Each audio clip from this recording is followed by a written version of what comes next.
R150 nagbaklas tayo ng head kasi naputol yung tornilyo ng kanyang tambutso. Kadalasan sa problema ng Rider 150 ay yan, napuputol yung tornilyo pag hindi natin tinatanggal kasi nag-i-stack up siya at madikit na siya sa cylinder head.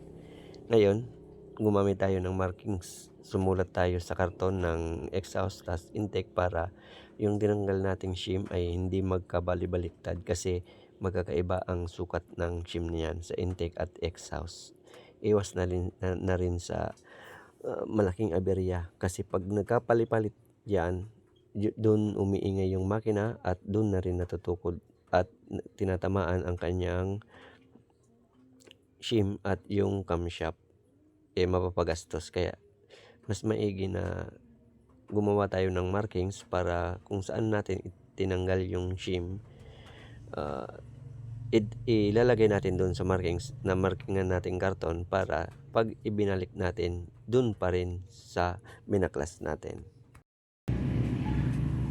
1, 2, 3, 4, 5, 6, 7, 8, 9, 10, 11, 12, 13, 14, 15, 16 pin proper timing.